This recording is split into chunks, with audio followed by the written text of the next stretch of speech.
Welcome to Red V TV's instant fan reaction following Saints' 26 points to 22 victory over the Catalans Dragons. This could have been a lot different, couldn't it? It could indeed. Yeah. Bonjour, by the way. Bonjour, yeah, Live from Perpignan. Perpignan. But for those who followed us on the live tweets during the game and probably seen us being quite positive, I feel quite vilified. Yeah, and why not? I mean, the game was a bit of a weird one because I didn't think we started badly. People have said that we've started the halves badly, but for the first 10 minutes I thought it was quite an even game. I think we fall behind on the scoreboard too quick. We do. Yeah, that's probably there was a lot of errors in midfield. I think I commented to you during the game. I think that was kind of the downfall in us keep conceding to start off with. Now, when we saw the team announced, no Barber, no Roby, Ryan Morgan missing, Peru still missing. Four players who were essentially in your starting 13. I think we'd looked at each other and went, don't particularly fancy us tonight. Yep. It's going to be tough because, Catalan have been off the boil the last week or two, but that's because they've had the final. Tonight, that's the Catalan side who'd pretty much gone on that run of winning 12 out of 12 or 11 out of 12, whatever it was. It was the full side, big, hard, grubby pack, which we've really struggled against in recent weeks. Yeah, we fall behind in halves, but we stuck at it, and that's not an easy place to go. Yeah, it's not, to be honest. I mean, you know what you're getting from Catalan when they turn up like that.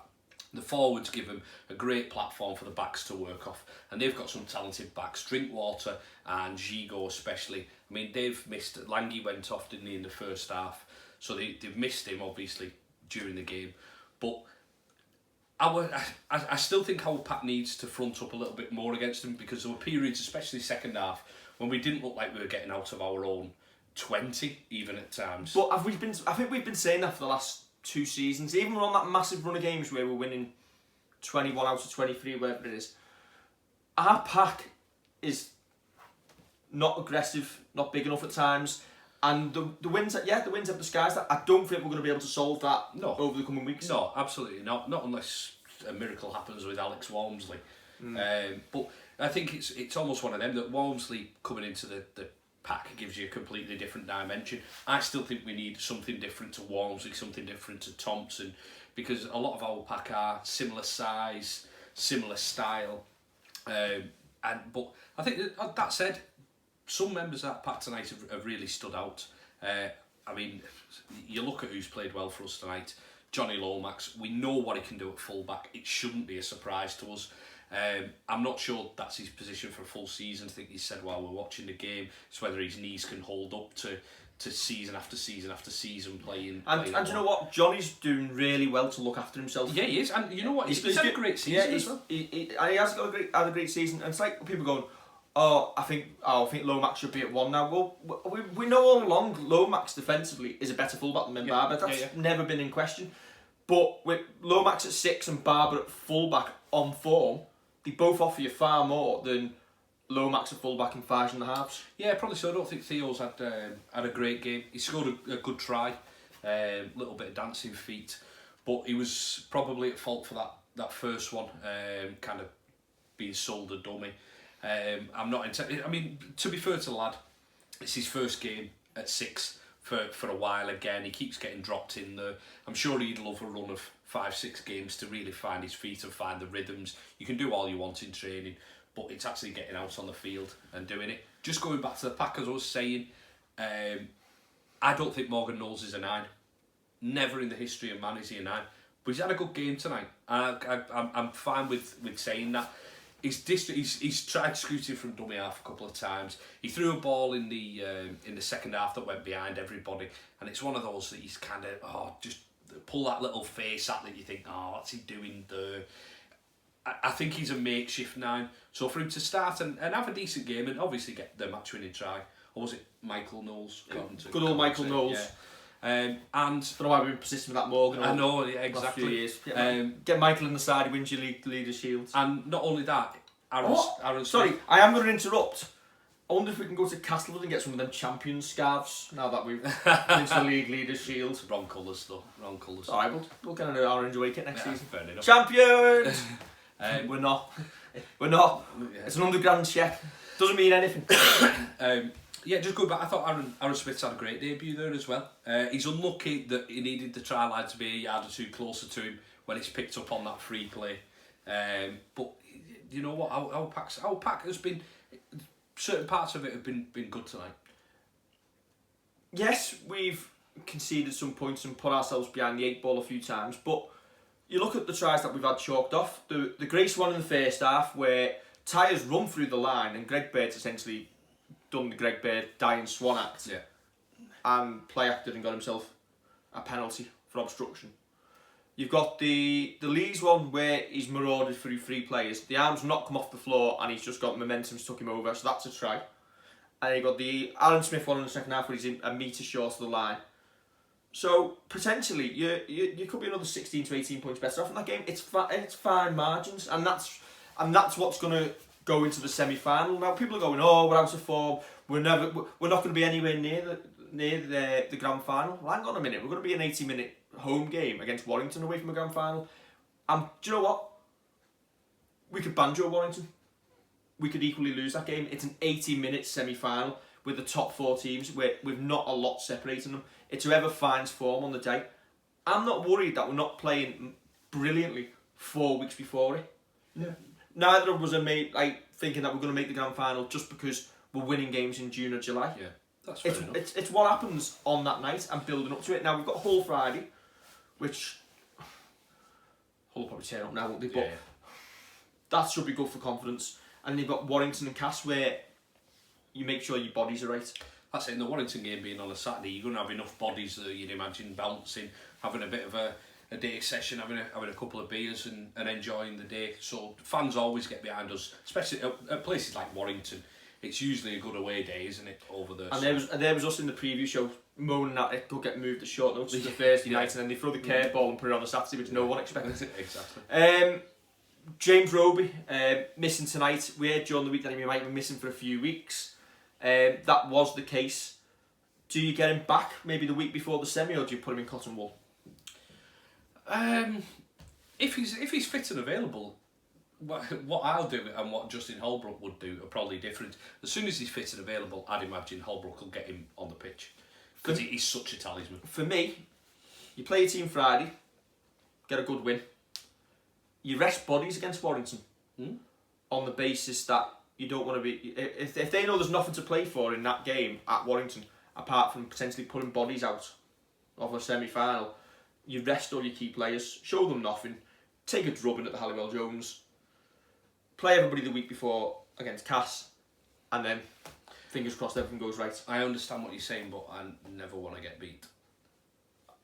I don't want to get beat. I can say what your team's going to be and what the likely result is, but now I think the thing is, now what we're saying is the League Leaders Shield is wrapped up. It gives us Chance and Holbrook chance to do what he wants to do now. Yeah, probably so. Just going on the back of potentially getting beat. Part of the commentary today, 10 minutes in, was it John Wells started talking about, let's talk about if Saints lose this game. But Phil Clark said the only sensible thing about it. Yeah, well, that he said in his life. As a neutral. Yeah, whatever. But he said the only sensible thing he said, which was, if they win the semi-final and grand final, nobody will remember this. Correct. And nobody will remember a game against Catalans if you get beat. Nobody will remember if we did get drubbed at the Halliwell Jones because we dropped a load of bodies out. Nobody will think about it because the eyes are on the prize. We said it before. We said it on the previous show. We'll say it again. The year we got drubbed by Bradford by about 50 points, and then 2 weeks later went on to win a grand final. Yeah. It means very little. We know what this team is capable of when they're on form. Just because you're out of form now doesn't mean you're going to be out of form in 4 weeks' time. That's it. Warrington struggled last night against Huddersfield. But that's it. We could end up turning up in the semi-final and Warrington being absolutely white hot, and anything we would have thrown at them, that's just how it goes. Ben Barber could be shit for the next 3 weeks. Sorry, swearing. But roll into a grand final and score a hat-trick. Yeah, including 3 match-winning tries in the last. So we know what can what can happen. But equally, we could choke. Yeah, as we did in the semi-final versus Catalans. the point being, none of us know what's going to happen. So get behind the players. The amount of negativity I saw on social media during that game put a fork in us, we're done, and it was 10-0. And I'm like, well, hang on a minute. Let's see what happens in this game first. Yeah. Lo and behold, we went on 1. We have had, there's been a tweeter through who said game over when Catalans went a couple of scores up in the second half. And to be fair, that tweeter has got back in touch and said, I was wrong there, held their hands up. And that's what you like seeing. Yeah, it's knee-jerk, it's immediate tweeting in and going, this is what I feel right now. But then if people hold their hands up and go, actually, you know what, we've turned up there. Our defensive effort was good in the second half. And you know what, I've been proved wrong. I'm quite happy putting my hands up. I mean, we have to do it. It'd be easy to go there and roll over and concede 40 and lose. Exactly, yeah. We've done that in the past. We've been rolled over there, haven't we? So, I'm made up with that. Yeah. Sorry, but at the end of the day, we've won a League Leader Shield. Whatever you think of it, whether you think it's an achievement or not, personally, not really bothered because I don't put any meaning into it. Yeah, it shows we've been the best over the 30 games, but you're not champions. Nobody remembers who won the league, who wins the League Leader Shield, unless you're Castleford and put champion scarves up behind you and then get ripped for it. So the important thing is now, get that out of the way. We don't have that holding over us, thinking, oh, when's it going to happen? Done and dusted. We can move on and we can start focusing on trying to win a grand final. Yeah, absolutely. And obviously that is the focus, because it's a shame that the League Leader Shield isn't a big deal and then the playoffs are a separate entity. Would people think we were choking, as it is, if we just lost games in patches throughout the year and not just in a one period at the end of the year? Oh, no, because it'd just be, would you a loss? It comes, then you win 6 games in a row, you due a loss, and that's what it'd be.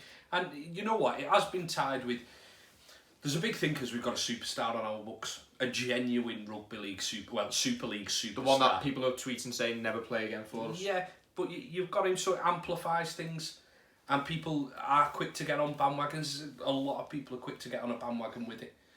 But you know what, we've got on one tonight, so let's all be happy. Yeah, people just need to temper the negativity a little bit and realise that, you know what, we could turn in a fantastic performance against Hull, we could turn in a turgid performance against Hull. That's it, at times, and you've got to hold your hands up. At times, I'm sure me and you have both been negative and not looked at the positives. Yeah, but you can be negative on a performance. Yeah, it's about thinking that's going to reflect the whole season. But that's it. But that's it. I'm not telling people how to use social media, but just I think somebody positive. Yeah, and do you know what? Somebody tweeted says, "Yeah, well, I can have an opinion, and you can, and that's why we'll debate it. We won't tell you not to say it. Yeah, exactly. Yeah. But we'll quote and retweet and discuss it, and that's how we generate discussion. Yeah, so, absolutely.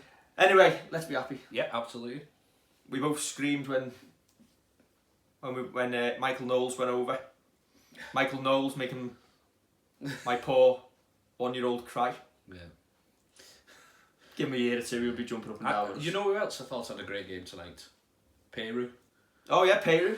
Performing miracles down that area. Well, he played on the left, so he didn't have to use his right. Apparently played against Wigan last week, I'm told on social media.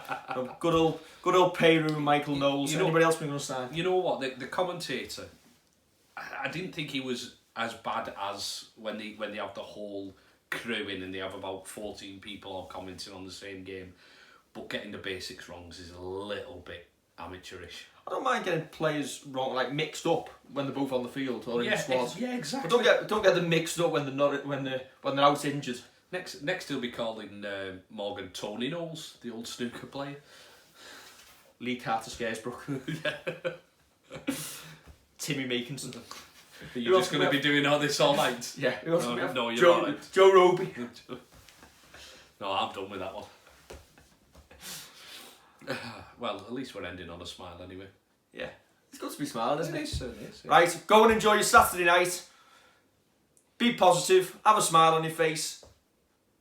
Because we've got one more trophy in the cabinet than we're going to have this season. And if you're over in France, have a good time. Yeah, have a good time. Stay safe. And just think about how much data you've wasted listening to us. Right, don't forget to like, share and subscribe. And we'll see you for the preview show on Wednesday evening prior to Hull FC. Au revoir.